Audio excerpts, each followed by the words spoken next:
ఈరోజు గతంలో సిద్ధాంతపరమైన భావజాల వ్యాప్తి కోసం రాజకీయ పార్టీలు పత్రికలను పెట్టుకున్నాయి.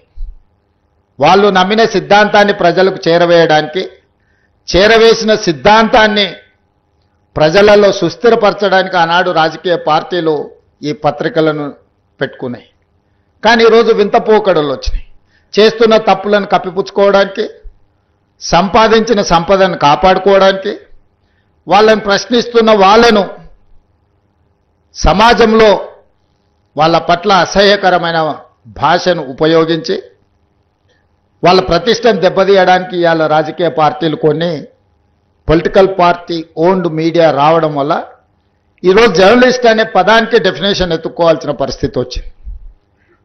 మేము నిర్వహిస్తున్న పత్రికా సమావేశాలలో సీనియర్లు కావచ్చు, జూనియర్లు కావచ్చు, వాళ్ళు అడిగే ప్రశ్నను బట్టి వాళ్ళు జర్నలిస్టులా లేకపోతే రాజకీయ పార్టీల కార్యకర్తలు జర్నలిస్టు ముసుగేసుకొని వచ్చి ప్రశ్న అడుగుతుండ్రా అర్థం కానంత అమాయకులు ఎవరు లేరు. ఈరోజు జర్నలిజం ముసుగులో కొన్ని రాజకీయ పార్టీలు వాళ్ళు నిర్వహిస్తున్న విధానం, వాళ్ళు చేస్తున్న ఆరోపణలు ఈరోజు సమాజం అంతా నిశితంగా గమనించాలి. పాత్రికేయ మిత్రులకు నేను విజ్ఞప్తి చేస్తున్నా, మీరు డిఫరెన్షియేట్ చేయండి, వాళ్ళని వేరుగా కూర్చోబెట్టండి. వాళ్ళు మేము ఒక్కటి కాదని ఒక భావాన్ని ప్రజలకు కల్పించాల్సిన అవసరం ఉంది. ఈరోజు media, social media, digital media ఎవడు పడితే వాడికి మొత్తం పెన్ను పేపర్ ఇస్తే వాళ్ళు మొత్తం రాయలేడు, ఏబిసిడి మొత్తం రాయలేడు, వాడు కూడా నేను జర్నలిస్ట్ అంటాడు. ఏం జర్నలిస్ట్ అంటే నేను సోషల్ మీడియా జర్నలిస్ట్ని అంటాడు. మన పేరు పక్కనే జర్నలిస్ట్ అని పెట్టుకుంటాడు. అది మొత్తం వాళ్ళ ఇంటి పేరే అయినట్టు, వాళ్ళ తాతలు ముత్తాతల నుంచి జర్నలిజంలో పుట్టి పెరిగినట్టు జర్నలిస్ట్ ఎల్లయ్య, జర్నలిస్ట్ పుల్లయ్య అని పెట్టుకుంటారు. వాడు ఎప్పుడైనా జర్నలిజం స్కూల్లోనే చదివిండా లేకపోతే ఓనమాలు మొత్తం అన్నీ వస్తాయంటే ఆ రెండు రావు. జర్నలిజం అక్షరం ముక్క కూడా. ఒకప్పుడు ఈ రాజకీయ పార్టీలు సిద్ధాంతాన్ని పూర్తిగా నమ్మిన కార్డు హోల్డర్స్ అన్న జర్నలిస్ట్గా ఉండేటోళ్ళు, లేకపోతే జర్నలిజం చదివిన వాళ్ళు అన్న జర్నలిస్ట్గా బాధ్యతలు ఇచ్చేవాళ్ళు. వాళ్ళ పనితనాన్ని బట్టి వాళ్లకు బాధ్యత పెంచేవాళ్ళు. కానీ ఈరోజు అది ఏమీ లేదు. ఎక్కువ ఆవారగా రోడ్ల మీద తిరిగేటోడు, ఎక్కువగా తిట్లొచ్చినోడు, ఏదంటే అది మాట్లాడేటోడే ఈరోజు జర్నలిస్ట్ అనే ముసుగు తోడుకొని సోషల్ మీడియాలో అందరి పట్ల అసహ్యకరమైన భాషను ఉపయోగించే పరిస్థితులు వచ్చినాయి. అందుకే ఈరోజు రాజకీయ పార్టీ నాయకులుగా మేము మాట్లాడితే మీరు కూడా అప్పుడప్పుడు మాట్లాడతారు కదా సార్, మరి మీ సంగతి ఏందని అడుగుతారు. మరి అవతలలో అట్లా మాట్లాడితే సమాధానం ఎట్లా చెప్పాలో నాకు దారి దొరకడం లేదు. అందుకే నిజమైన జర్నలిస్టులు మీరు సెమినార్స్ నిర్వహించుకొని జర్నలిస్ట్ అనే పదానికి డెఫినేషన్ ఏందో డిఫైన్ చేయాల్సిన పరిస్థితి ఈరోజు సమాజంలో దాపురించింది. పత్రికా సమావేశాలకు కూడా ఎవడు పడితే వాడు లోపలికి వచ్చేసి మీకంటే ముందల కుర్చీలో కూర్చుంటాడు. ఇంతకుముందు నేను చూస్తున్నాను, ఒక 15 సంవత్సరాల క్రితం నేను ప్రజాప్రతినిధిగా ఎన్నికైనప్పుడు పత్రికా సమావేశాలు పెడితే సీనియర్ రాగానే సీనియర్ జర్నలిస్ట్ ఏ పేపర్ అయినా ఉండని, లేకపోతే ఏ టీవీ అన్నా ఉండని, జూనియర్స్ ఎవరైనా ఉంటే సీనియర్స్ వస్తే ముందల సీట్లో కూర్చున్న వాళ్ళు కూడా లేచి వాళ్ళకి సీట్ ఇచ్చి వెనక్కి వెళ్ళి కూర్చున్న వాళ్ళు, ఒకవేళ సీట్ లేకపోతే పక్కకు నించొని నోట్ చేసుకునేది. ఒక బాధ్యత, ఒక గౌరవం, ఒక మర్యాద. వాళ్ళ యాజమాన్యాలు ఎవరున్నా జర్నలిస్టుని ఒక గౌరవించుకునే పరిస్థితి ఉండే. ఇప్పుడు ఆ పరిస్థితి పూర్తిగా దెబ్బతిన్నది. వాడు ఖాళీగా ఉంటాడు కాబట్టి 3 గంటల ముందే వచ్చి ముందల కుర్చీలో కూర్చుంటాడు, కాలు మీద కాలు వేసుకొని.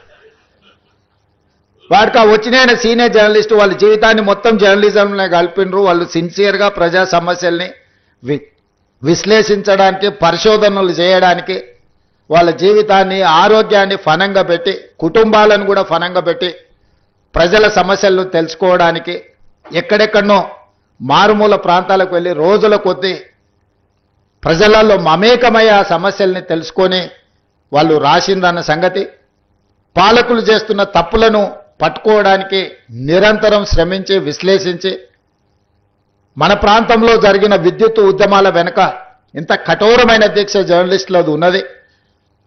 సరళీకృత విధానాలు వచ్చినప్పుడు ఆ సరళీకృత విధానాలు దేశ సంపదను పెట్టుబడిదారులు ఏ విధంగా కొల్లగొడతారని, ఆనాడు విశ్లేషించిన జర్నలిస్టులకు ఈ రోజు వచ్చినోనికి వాళ్ళ గురించి ఓనమాలు కూడా తెలియని పరిస్థితి, వాళ్ళు వస్తే కనీసం కూర్చోమని చెప్పాల్సిన కనీస మర్యాద పాటించాలన్న ఇంగిత జ్ఞానం కూడా కోల్పోయిన వాళ్ళు ఈరోజు వచ్చి మేము పత్రికా సమావేశాలు పెట్టినప్పుడు ముందల వరుసలు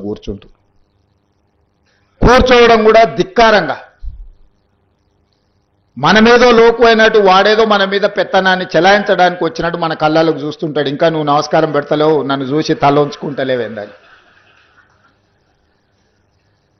నాకైతే అప్పుడప్పుడు అనిపిస్తుంది దిగిపోయి పల్ల చెంపలు వలగొట్టాలని.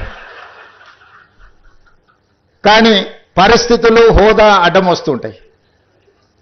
గతంలో జర్నలిస్టులను చూస్తే మర్యాద ఇచ్చి పలకరించి ప్రెస్ మీట్ అయిపోయిన తర్వాత వాళ్ళతో 10 నిమిషాలు మాట్లాడి మేము చెప్పిన దాంట్లో ఏమన్నా లోపాలు ఉన్నాయా, లేకపోతే మేము చెబుతున్న ఉద్దేశం ఇదే అని వాళ్ళతో చిట్ చాట్ చేసేది, కొద్దిసేపు మాట్లాడేది. లేకపోతే ప్రెస్ మీట్కి వెళ్ళకంటే ముందు వాళ్ళకి ఫోన్ చేసి కనుక్కునేది. విద్యుత్తుకు సంబంధించిన విషయాల మీద కమ్యూనిస్టు పత్రికలలో రాత జర్నలిస్ట్ పేరు నాకు సరిగ్గా గుర్తులేదు, కానీ నేను చాలాసార్లు విద్యుత్ మీద మాట్లాడాలనుకున్నప్పుడు మీ నవతెలంగాణనే అనుకుంటా జర్నలిస్ట్ వేణుగోపాల్ గారు, నేను చాలాసార్లు నాకు కొంత అవగాహన ఉన్నా ఇది 100% కరెక్ట్గా ఉండాలని మాట్లాడితే అని చాలా సందర్భాల్లో పిలిచి కూర్చోబెట్టుకొని మాట్లాడి అసెస్మెంట్స్ నుంచి యాదాద్రి భద్రాద్రి లాంటి విద్యుత్ ప్రాజెక్టులు, ట్రాన్స్మిషన్ లాసెస్ గురించి, విద్యుత్ బకాయిల గురించి, రైతుల సమస్యల గురించి చాలా సందర్భాల్లో జర్నలిస్టులతో కూర్చొని మాట్లాడి నోట్ రాసుకొని తర్వాత వెళ్ళి మాట్లాడేది. చాలామందికి మేము ఎంత వెనకాల హోంవర్క్ చేసినామని తెలీదు.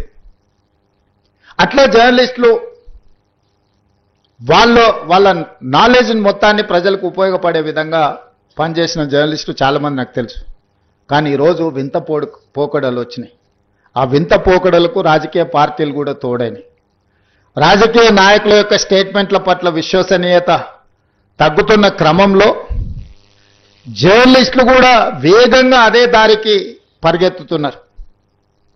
ఎందుకంటే యాజమాన్యాలు, రాజకీయ పార్టీలు పెట్టుకున్న పత్రికలు, ప్రసార సాధనాలు ఈ వ్యవస్థను కూడా నిర్వీర్యం చేసి కుప్పగూల్చడానికి ఒక రకమైన కుట్ర అనాలనో, స్వార్థం అనాలనో, లేకపోతే విపరీతమైన పోకడలు అనాలనో నాకు తెలియదు, కానీ వేగంగా రాజకీయ నాయకుల యొక్క విశ్వసనీయత ఎంత వేగంగా సనగిల్లుతుందో జర్నలిస్టుల యొక్క విశ్వసనీయత కూడా ఈ రాజకీయ పార్టీలు కొన్ని పెట్టుకుంటున్న పత్రికలు, ప్రసార సాధనాల వల్ల జర్నలిస్టుల యొక్క విశ్వసనీయత కూడా వేగంగా సన్నగిల్లుతుంది. అందుకే ఈరోజు నిబద్ధత కలిగిన జర్నలిస్టులు విశ్లేషించుకొని ఒక లక్ష్మణరేఖ గీసుకోవాల్సిన అవసరం ఉంది.